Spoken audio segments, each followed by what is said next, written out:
Olá, gente! Estamos de volta com mais um vídeo para o canal Autismo na Pele.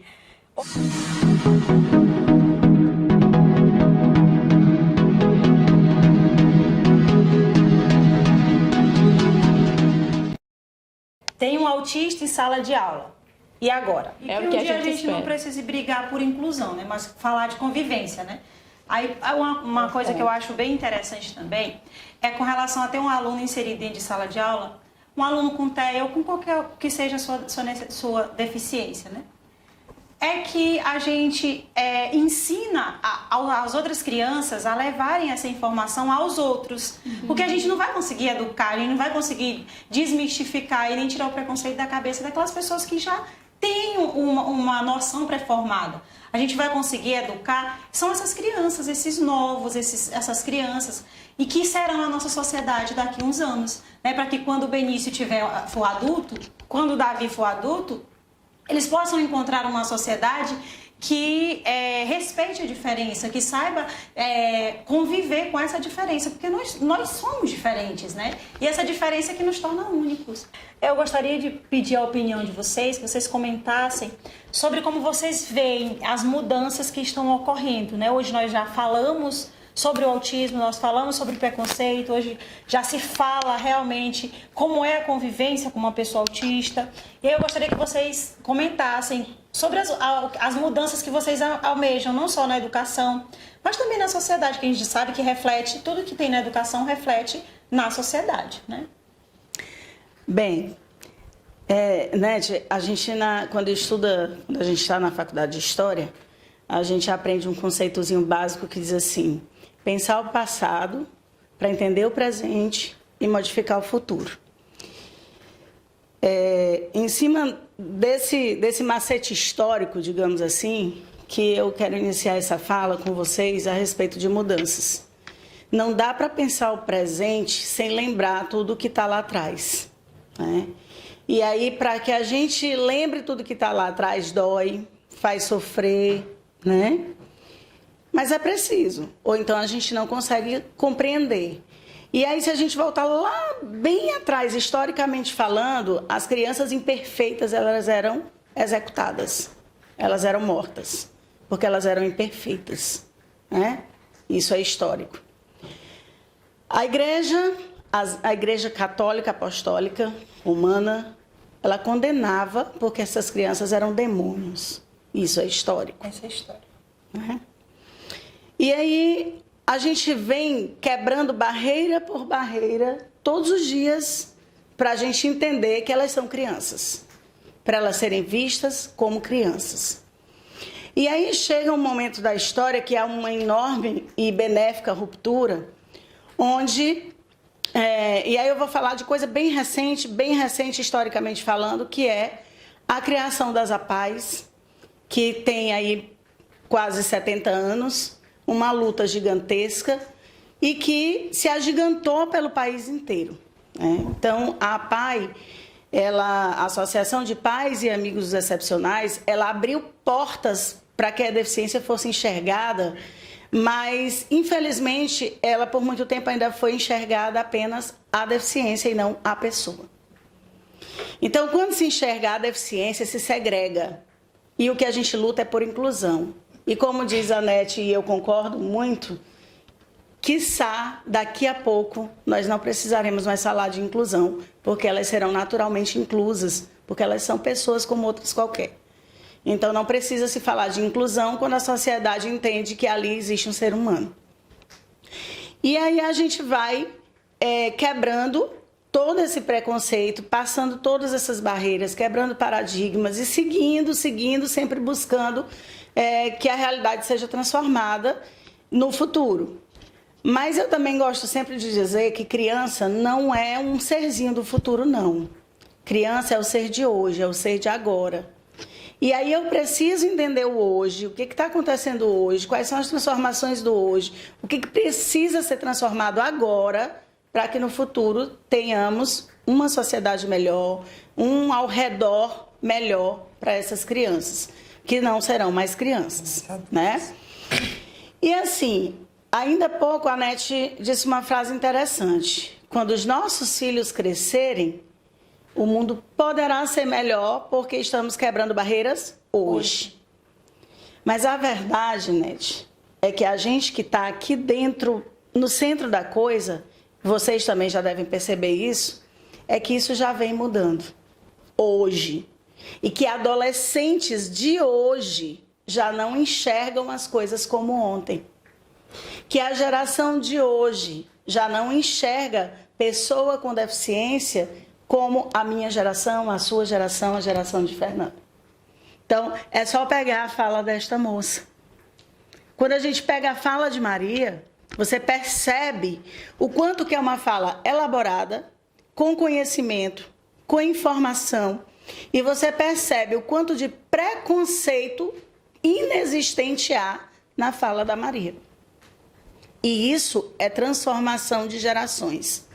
Isso é conhecimento, isso é informação. Quanto mais eu me informo, mais eu conheço. Quanto mais eu conheço, menos eu tenho preconceitos.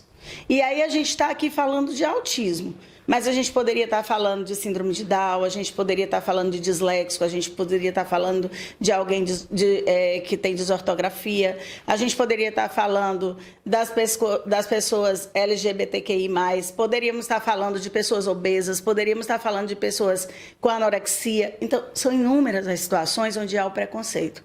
E se há preconceito, há problema, há maldade, há dor, há vulnerabilidade. E isso precisa ser quebrado. E eu penso que nós vimos numa linha histórica de quebrar esses paradigmas, de fazer o outro entender de que eu existo e eu me basto como sou. E eu quero ser visto e respeitado como sou. Que eu não preciso que alguém esteja o tempo todo me perguntando se eu estou bem com o meu corpo ou não, porque eu conheço o meu corpo, gosto dele como é e não preciso que o outro pergunte. Que eu não preciso que alguém esteja o tempo todo perguntando se o meu filho está bem, porque ele tem autismo, porque eu estou em casa com ele todo dia e eu vou vendo os avanços que ele tem e eu não preciso dar explicação disso para outra pessoa, porque isso dói, porque isso machuca. Então, é importante que as pessoas entendam que machucar o outro é muito fácil, mas curar a ferida do machucado dá trabalho. Então, é preciso que a gente comece a se humanizar mais, ter mais sensibilidade quando está falando do outro. Ou melhor, não vamos falar do outro, vamos falar com o outro. Porque quando eu falo com o outro, eu entendo o outro, eu tenho uma parte empática em mim que vai ajudar a entender o problema do outro. Mas quando eu falo do outro, eu machuco, eu magoo, eu faço feridas ficarem sempre abertas. Então vamos falar com o outro e não falar do outro. E as mudanças do futuro chegarão. Continuando aqui, né, que a Yara falou um pouquinho da questão histórica, né? O que a gente via? Eu como professora, até já comentei no outro vídeo, se eu tive foi um aluno diagnosticado. Né? Hoje, o que a gente está vendo? Todas as salas de aulas, elas estão com crianças autistas ou com outra deficiência. Então, por mais que durante a minha formação como professora de biologia, né, eu não fui preparada para isso, né? Mas hoje eu tenho, sim, o dever e a obrigação de buscar, tanto quanto mãe, quanto professora. Porque nós vamos ter todas as salas com crianças, né? Então, a gente está vendo, sim, essa inclusão. A gente ainda não sabe se um aumento de diagnóstico ou um aumento de casos, né? A gente não pode aqui afirmar. Eu acredito, Fernanda, que a informação ela trouxe esse aumento de diagnóstico. Porque não é que não existiam tantos autistas, é que não se diagnosticava tanto. Né? Hoje a gente tem pessoas na fase adulta recebendo diagnóstico. Isso, né? Muitas pessoas. Né? Aí eu paro para pensar como é que foi, né? A fase lá da infância, criança, adolescente, dessas pessoas que não tinham diagnóstico. Né? Então, muito importante mesmo essa questão do diagnóstico e muito importante também todos nós, pais e professores, irmos buscar esse conhecimento. Não importa se não teve lá durante a nossa formação, se só teve uma cadeira, né? Mas as informações estão aí. Né? Não esperem chegar esse momento. Não espere o autismo bater na sua porta para você conhecer. Então, busque e vai ser uma experiência, eu acredito, como a Maria contou aqui, uma experiência muito gratificante. né? Então, essas seriam as minhas perspectivas. Que está melhorando, vai melhorar e em breve aí, talvez todo mundo esteja de fato preparado. É só querer buscar e a nossa sociedade ela vai sim a vir a melhorar com esses jovens aí que já tem uma outra visão. Porque quando se conhece, é importante buscar e se conhecer, porque quando você conhece alguma coisa, você tira da sua cabeça aqueles mitos, aquelas más informações, e aí isso gera um reconhecimento, né? E com esse reconhecimento, consequentemente, a gente pode estar falando do respeito, né? E aí, assim, buscar é uma forma de buscar também respeito, né? Porque quando você se informa, você está bem informado, você fala de respeito e não das diferenças, né? Hoje a gente vê, então a Maria ela está aqui como a né, da educação infantil. A gente já tem a no ensino médio, Que né? maravilha, né? E eu fiquei muito contente em ver a psicopedagoga do Benício, ela postou, né, desse trabalho sendo feito lá na faculdade. Que Né? maravilha. Dá uma esperança para a gente, quanto pai, né, de ver, né, que precisa sim desse acompanhamento. Ele vai chegar na faculdade, vai ser com dificuldade, né? Que a gente imagina que sim.